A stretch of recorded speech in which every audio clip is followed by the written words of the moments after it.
Iz glave. Iz glave.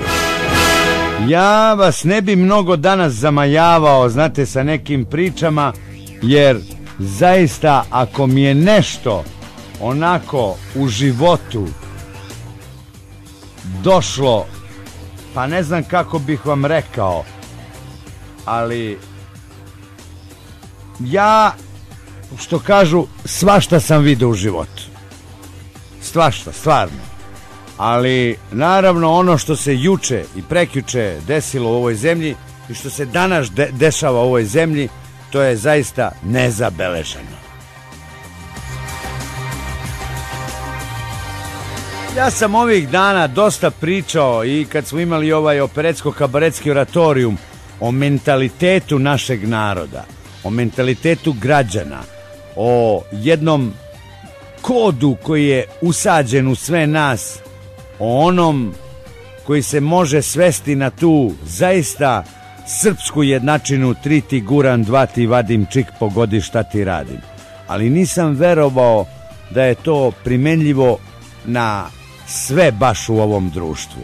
Računao sam da ima u ovom društvu delova koji jesu takvi, koji nisu takvi, ali nikad nisam ni u najmračnijim i najružnijim snovima mogao da pomislim da će u sve to biti uključena i deca. Iz glave. Iz glave. Kao što znate, poštovani slušaoci, juče i prekjuče su se polagali ispiti za prijem u srednje škole. U ponedjeljak je rađen ispit iz srpskog jezika, juče je rađen ispit iz matematike. U ovom trenutku se radi ponovljeni ispit iz matematike. Možda u nekim školama i ne, jer je bilo predloga da se ne radi. A kako smo došli do svega toga? Ja moram da vas podsjetim kako smo u stvari došli do svega toga. Počelo je polaganje testa iz matematike u drugom pokušaju danas u 12 sati, jer je juče bilo odloženo. Tako što je neko provalio test i kupio od nekoga test da bi njegovo dete znalo rezultate ili nečije dete znalo rezultate. Ministar, pazite, ministar koji je najodgovorniji, odmah da se dogovori. Iz glave. Mada će onda kaže to rade nadležne službe. Iz glave. Ali mene mnogo baš briga što to rade nadležne službe. Mene interesuje ko je šef svega toga. Šef svega toga je ministar, koji je i dan danas ministar. On danas, juče, prekjuče popodne, da ima malo mozga i malo morala, ne bi bio ministar. Mogao je da odigra kao onaj Vulin i da kaže: ne slažem se s ovim na Kosovu, evo dajem ostavku na mesto pregovaračkog tima, vamo namo, pa poslije 20 dana evo ga ponovo je sad on tamo, ali kao ispao je moralan. Iz glave. Barem ajde to da se setio, nego ni to nije. Iz glave. Da je rekao: testovi u mom resoru ministarstva su provaljeni, prodavani na ulicama za 500 evra, 5000, pa onda na 2000 dinara došlo kad se usitnilo, razumeš me? Da kaže: ja dajem ostavku, smatram da sam ja kriv, jer ovdje nešto nije bilo u redu. Ne, ministar je rekao sljedeću stvar. Kad ga je ova jedna ljubopitljiva, dostojanstvena i miroljubiva novinarka: šta smo iz ovoga zaključili? On je rekao: zaključili smo da u našoj zemlji ima loših ljudi, ima lopova. Nije valjda, brate mili? Pa s kog si piskavca ti pao, čoveče? Ja nemam ništa protiv gospodina ministra, kako se on zove, Obradović beše, Žare. Nemam ništa protiv njega, zaista. Možda on čovjek iz najbolje namere. Nije kriv on, sigurno. Mislim, on je objektivno kriv. Nisu testovi bili u njegovom kompjuteru, u njegovom računaru. To je bilo negde na nekom računaru. Neko je to iskopirao, neko je to isprintao, neko je to narezao na disk, računari imaju tu lošu osobinu da sve pamte i stručna lica mogu za čas da uđu u računar i da vam kažu sve šta ste uradili u ne znam ni ja koliko zadnjih dana. Evo sad da izvučemo iz ovog računara iz kog se čuje recimo ovo iz glave. Iz glave. Možemo da izvučemo tačno koliko puta je tokom emisije išlo ovo što se zove iz glave. Ja sam to jednom radio, znate.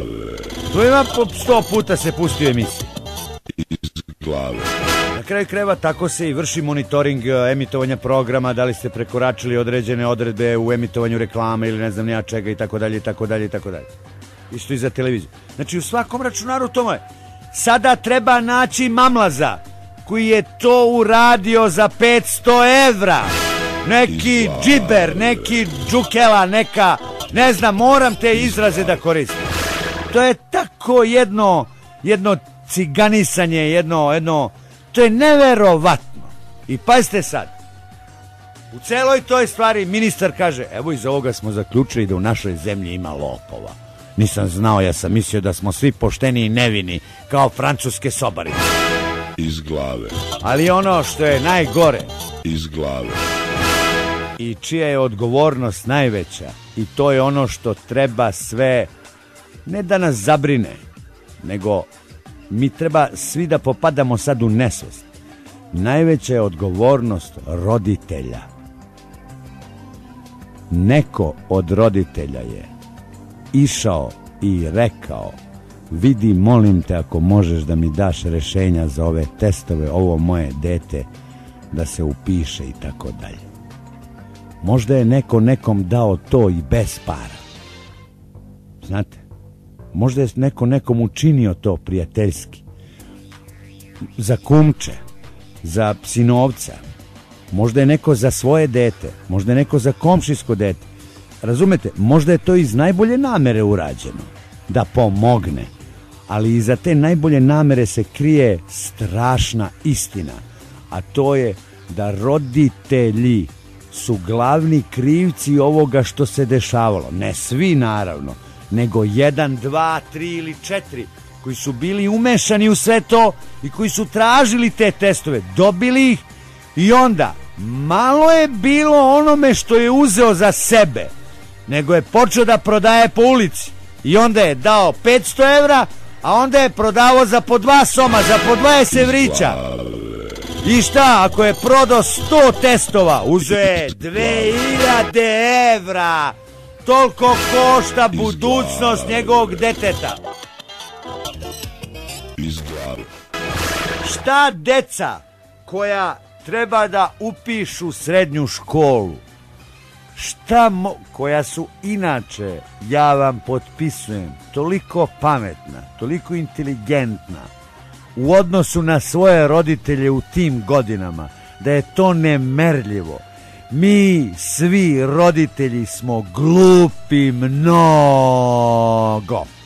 Naša deca su pametnija od nas 1000 puta.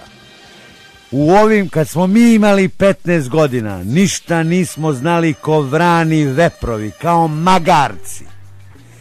I tako je i ostalo. Roditelji su ostali magarci i dalje i vrani veprovi, a deca koja imaju 15 godina, bez obzira da li su odlična, vrlo dobra, znate, nekom detetu ide predmet, ne ide, neko se manje ili više trudi, nekom u 15 godina se zavrti mozak, zaljubilo se dete, malo klecne u školi i tako dalje.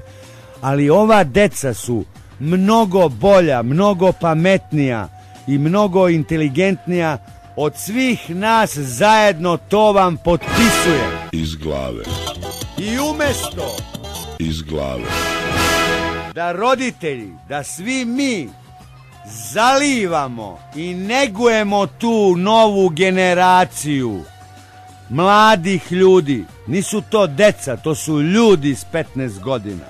To se spustilo sad, nije to onih 15 godina koje ste vi imali kad ste imali 15 godina.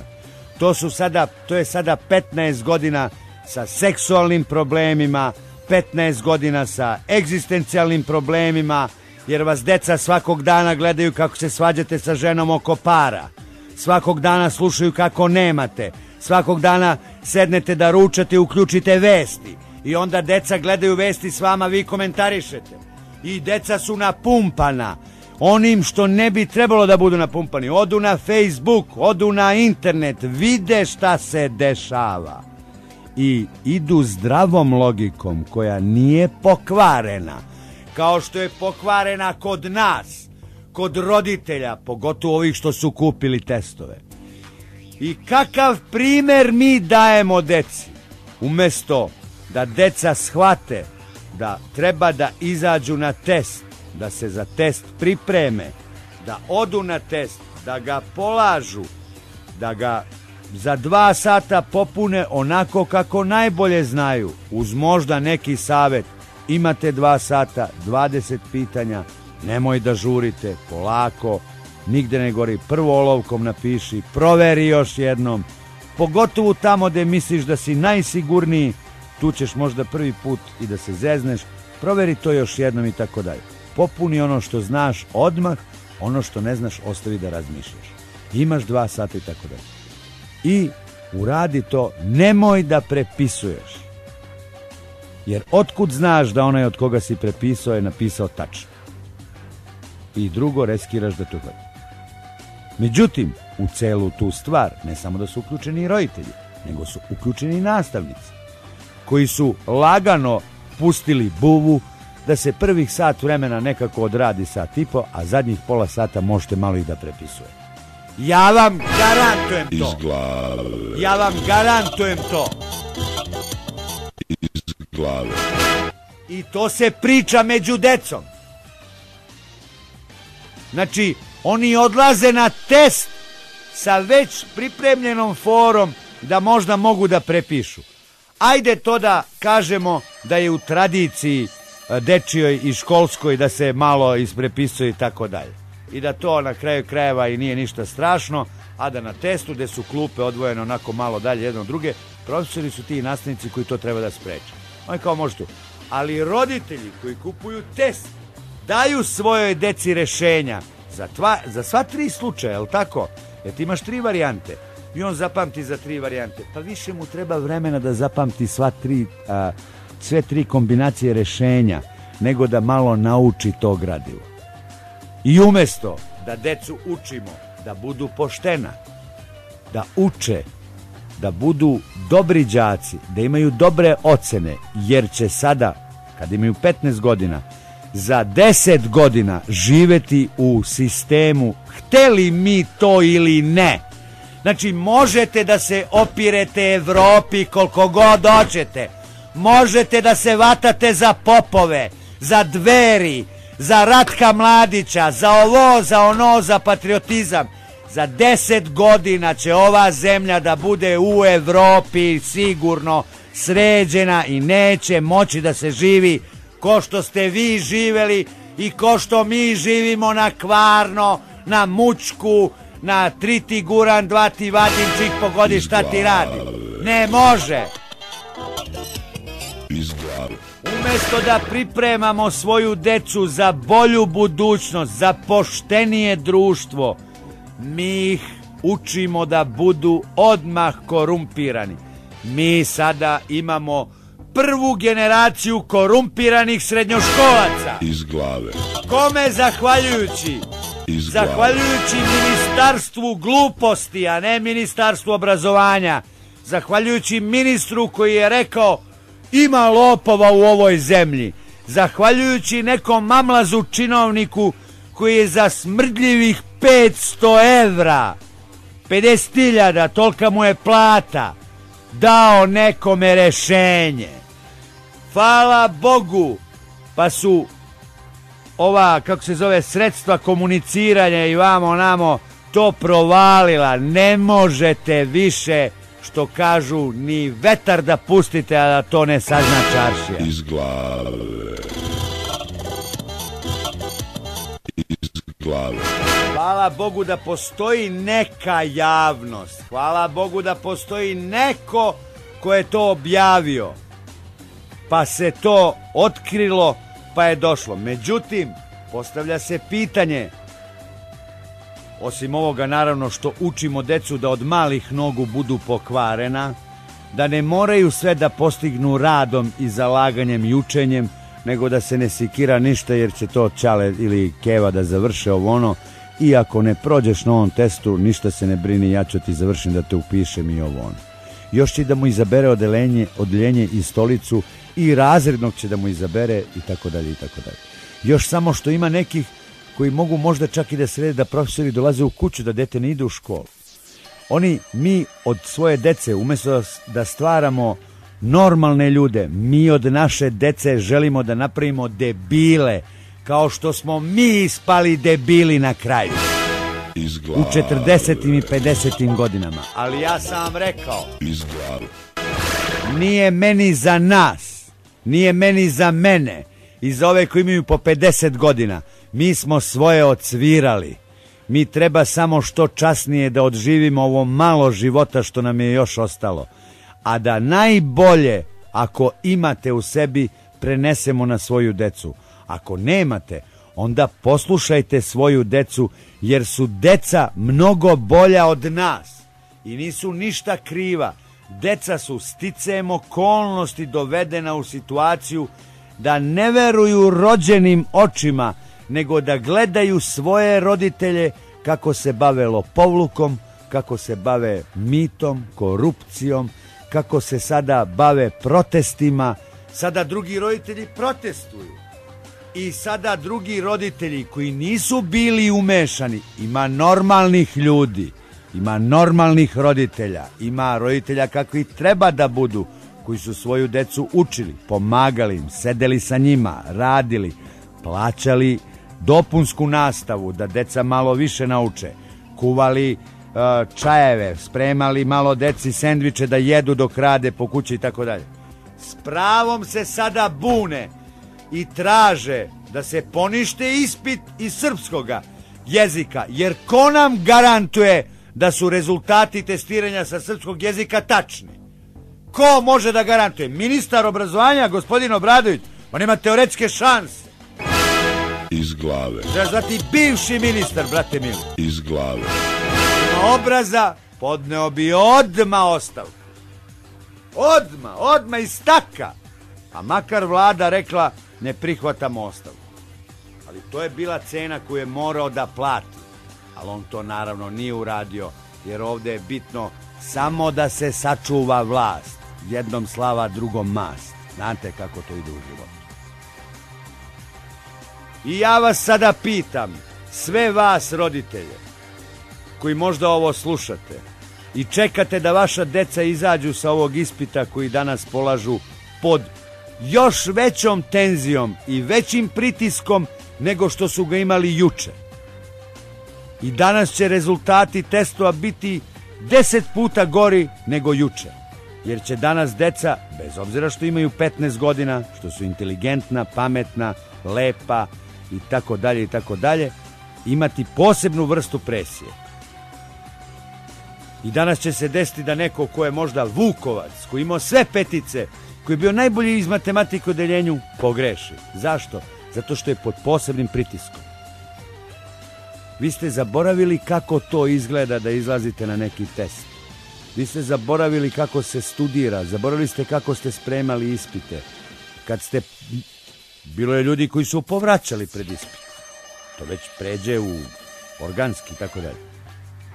I šta smo mi pokazali svoje deci? Mi smo svoje deci, koja imaju 15 godina, pokazali kako ne mora sve da bude pošteno, kako nije tačno ovo što se na sva zvona bruji i zvoni, da treba da budemo društvo poštenih, jednakih, ravnopravnih građana sa istim šansama, da treba da budemo društvo humano, solidarno, da treba da pomognemo nekom ko nema, da treba da obratimo pažnju na te humanitarne akcije, da treba da obratimo pažnju na komšije koji nemaju, da pomognemo, da kad neko padne na ulici da priđemo da ga podignemo, a ne da ga zaobilazimo, da kad neko počne da se svađa u zgradi, neki komšija koji je lud, pozovete miliciju jer možda ubije nekoga.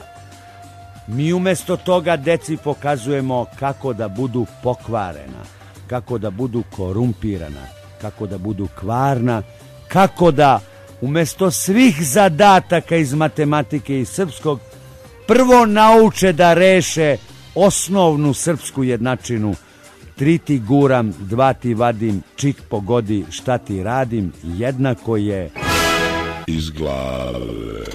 Deca u 15 godina nauče to. Iz glave. Ali ja i dalje gajim nadu i verujem da su klinci koji danas imaju 15 godina daleko pametniji od svih nas zajedno i da neće ispasti onakvi kakvi bi njihovi roditelji hteli da budu. Jer šta možete da očekujete od nove generacije klinaca koja danas ima 15 godina? Šta možete da očekujete od prve generacije korumpiranih srednjoškolaca za 10 godina?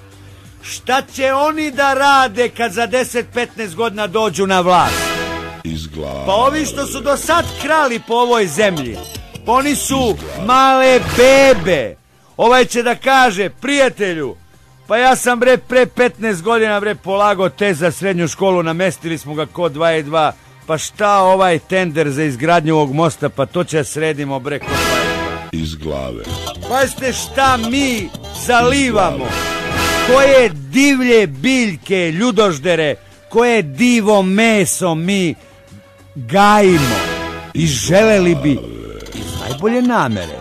Svako želi da njegovo dete bude najbolje, ono da upiše školu vamo. Zašto želi? Da bi imao što manje briga, da ne mora da misli na svoje dete, da ne mora da razgovara, da ne mora da uđe u sobu da pita sine, ćerko, ti treba nešto, nego što manje vremena da provodi sa svojim detetom, a da što brže to rešava ili parama ili to da sredi. Evo, nemam vremena sad da se razmišljam, ono da ti objašnjavam kako se polaže to, nabavit ću ti ja rešenje i gotovo. To je problem. Problem roditelja je što nemaju vremena za svoju decu. Jednog dana kad se budete setili da imate decu i jednog dana kad budete imali vremena za svoju decu, deca neće imati vremena za vas. Iz glave. To da znate. Nemojte slučajno da se nadate nečem dobrom. Onako kako sejete, onako kakvi ste bili prema svojoj deci, takvi će oni sutra dan da budu prema vama. Kad budete stari, onemoćali, kad budete punili gaće sa onim što se ne puni pa nema ko da vam promeni pelene, onda ćete da se bijete u glavu i da kažete, što sam bio lud, učio sam ono moje dete da bude pokvareno, a ne pošteno. Iz glave. Ako vam dete bude onako kao što vi sada želite da bude, pokvareno, korumpirano, sutra dan neće imati ko da vam kupi lek, vodu da vam donese. Zapamtite to. Sutra dan kad budete ležali bolesni neće imati ko čelo da vam obriše. Iz glave. Iz glave. Naravno, nije ovo masovna pojava.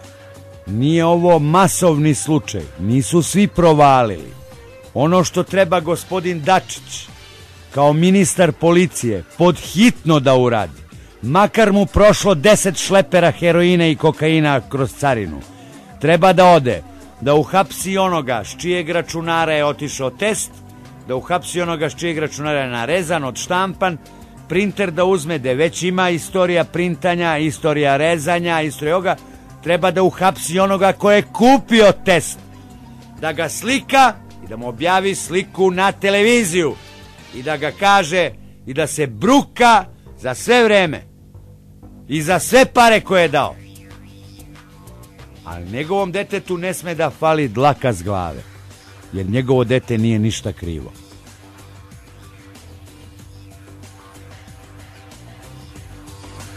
Ne bude li to vlast uradila, ostaće trajna mrlja na generaciji 2013-2014. I ostaće trajna mrlja i sumnja ko se i kako upisao u srednju školu, što će za neku godinu dovesti do sukoba unutar generacije. Deca će se vremenom svađati između sebe. Deca će naravno provaliti ko je od njihovih drugova imao test, a ko nije, provaljeni test. Deca to vide. i ne mogu da izdrže. I ono dete koje je imalo rešenje, ono sigurno nije uspelo da ćuti i da sačuva to samo za sebe. Vrlo lako može to da se utvrdi. Ne bude li policija to uradila, nećemo imati još jedno nerešeno pitanje privatizacije, još jedno nerešeno pitanje korupcije, nećemo imati još jedno nerešeno političko, socijalno ili ne znam ja koje pitanje. Imaćemo jedan veliki i težak nerešiv problem nove generacije građana ove zemlje, koji sada imaju 15 godina. A za neku godinu, poštovani političari, treba da glasaju za nekog od vas. Iz glave. Jer vi to želite, je li tako? Iz glave. Za koga će ta deca za 3-4 godine glasati? Za one koji su pre 3-4 godine krali testove i ovo ono i tako dalje. Na koga da se ugledaju? Na svoje profesore koji svakog septembra štrajkuju. Na svoje profesore koji na svakom kraju školske godine štrajkuju. U zadnjoj nedelji. Na svoje nastavnike koji štrajkuju. Pa na njih da se ugledaju. Na svoje roditelje koji kradu rešenja testova da bi kao pomogli svoje deci. Jer na njih treba da se ugledaju.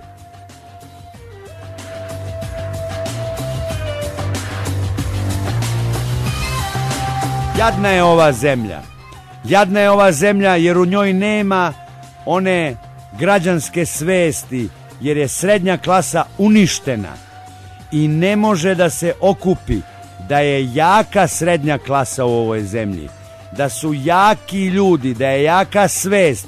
Danas da je pravde, deca ne bi polagala ispite, nego bi se roditelji organizovali i rekli svoje deci: danas nećeš da ideš da polažeš ispit, makar ne upisao srednju školu. Danas je trebalo bojkotovati rešavanje testova i pozvati ministra i onog mamlaza koji je odštampao da sednu na televiziju i da uživo pred kamerama oni popunjavaju test.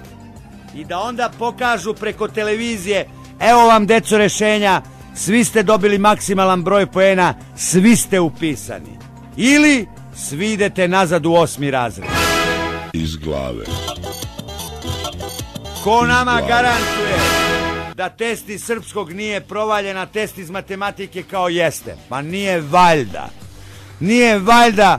Dao sam ti za džabe jednu stranu puta da asfaltiraš, a drugu ti nisam dao. Nije valjda. Dao sam ti ovaj plac da praviš zgradu za džabe, ali neću da ti napravim. Pa to je komplet, brate mili, ide pun pansion, aranžman, all inclusive. Iz glave. I part 1 i part 2. Oba ispita su pod vrlo teškom, opravdanom sumnjom. Deca ni kriva ni dužna danas polažu taj test. Za jedno pola sata će ga položiti. Daj Bože da izdrže pritisak koji je na njima ogroman, ali posle ovoga zaista roditelji, već 90%, 99% roditelja, ako se ne bude organizovalo i ne bude napravilo nešto. Pazite, u Turskoj je krenulo od parka, u Brazilu je krenulo od cena ulaznice, u Srbiji je krenulo od nekoliko džakova izbornih listića. Sve kreće od gluposti. Neće ovde da izađe 1 milion ljudi na ulicu zato što je neko potpisao sporazum o implementaciji sa Kosovom. To je svima preko glave toga. Ali će izaći zbog ciketanske fore. To je kap koja preliva čašu. Ali ta čaša ne postoji ovde, jer ne postoji srednjak, ne postoje ljudi koji imaju tu čašu. Zašto? Zato što smo svi zastrašeni, zato što smo svi u kandžama vlasti, zato što su roditelji vezani za ovo, za ono, njihovi poslovi zavise od stranaka, od političkih uticaja, zato što nemamo, kao što sam vam rekao, normalnu radničku klasu, nego imamo partijski zaposlene kadrove. I zato neće niko da reskira da protestuje. Ali pazite, dođe u jednom istorijskom trenutku dan kada onaj tas na vagi pređe, znate, kad prelije ta kap, onda ljudi polude, načisto. I onda ih više nije briga ni za šta. I kažu šta me briga iza ovoga, i za Vučića, i za Dačića, i za Đilasa, i za Verka, i za ovog, i za onog, i za ovog Tominog sina, i za ovog, kako se zove onaj, i Palmu, i ono gore u Vojvodini, i sve, au, i napore svi, iz i gotovo glave. sve. Iz glave. Ova glupost koja se dogodila u zemlji Srbiji, naravno nije ovo prvi put, bilo i prošle godine. I prošle godine je bilo, pa se sećate kad je onaj rekao, pa nema veze da li je pravopisno tačno, da li su velike ili mala slova, važno da smo shvatili šta je dete htelo da napiše. Pa, brate mili, ej, da li je moguće? Prošle godine smo stvorili prvu generaciju nepismenih, odnosno pravopisno nepismenih srednjoškolaca, ove godine prvu generaciju korumpiranih. Šta će biti sledeće godine? Iz glave. Iz glave. Šta će biti sledeće godine? Saznaćete. Mislite da neće bude ništa? Mislite da ne može da bude gore od ovoga? Može da bude mnogo, mnogo, mnogo gore od ovoga.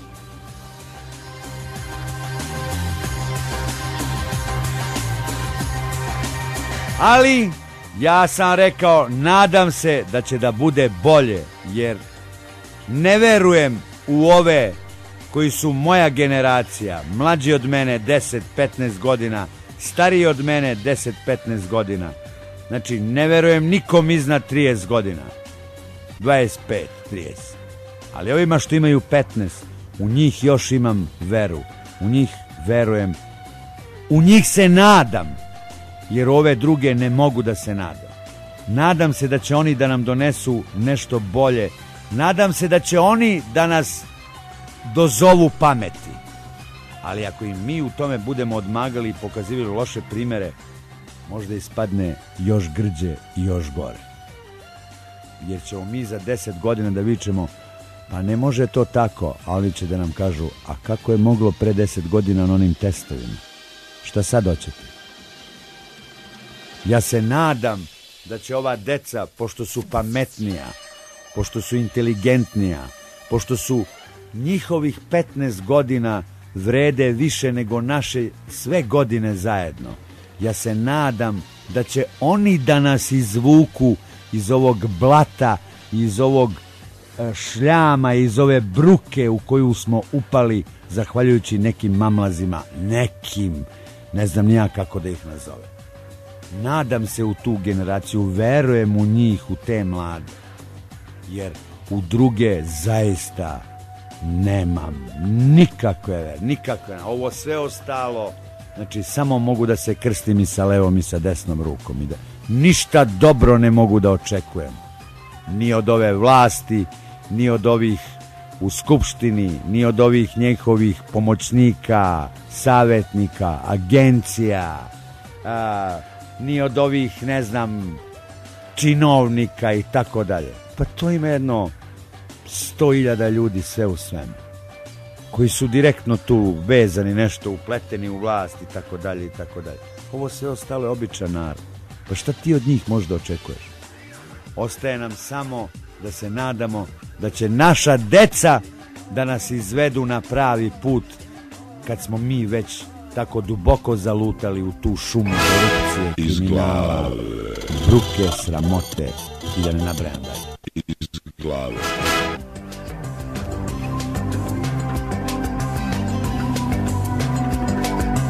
Ne znam šta još da vam pričam na tu temu, zaista sam ogorčen kao i većina ljudi, što me nervira kad neko ne sluša emisiju, a ja radim i zove me telefonom, to je neverovatno, ne mogu da verujem. Ne znam šta još da vam kažem, sve što sam imao da vam kažem, ja sam rekao na tu temu. Daj Bože samo da ova deca danas izdrže sve to što ima i da uzmu, polome onu tamo učionicu i ono. Pazite, a da vam ne pominjem koliko je para potrošeno. Negde, ovaj je rekao 3,6 miliona za jedan test, ovaj drugi malo manje i još milion, znači oko 6-7 miliona da računamo. To je, ja bih rekao, pola miliona evra. Pa za te pare Mogli su barem stolice da kupe deci, da ne budu one drvene, nego malo mekše. Mogli su table. Mogli su onoj deci što idu peške u školu da obezbede neki prevoz. Mogli su krede, sunđere, kompjutere, a ne da idu da kradu. Mogli su da preusmere te pare. Pa mogli su da kažu kako to sad štampanje tih testova košta toliko. Pa 3,6 miliona dinara košta test. Pa ne znam u koliko primjeraka je odštampano to, brate mi. Da vidimo koliko naplatio honorar za pravljenje testova. 70.000 dece. Podeli 3,6 na 7, to je znači 7 puta 5, ajde da kažemo 35.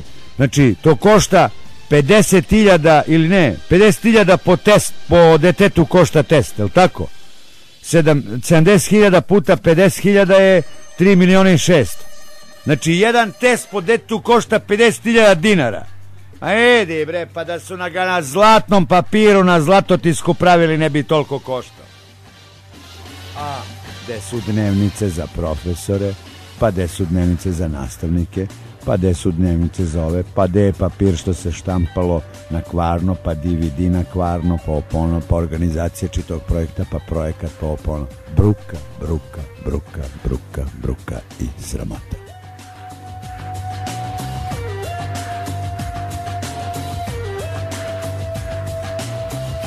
Sve u svemu, djeca koja imaju ovakve roditelje s pravom treba da budu zabrinuta za svoju budućnost. Iz glave. Iz glave.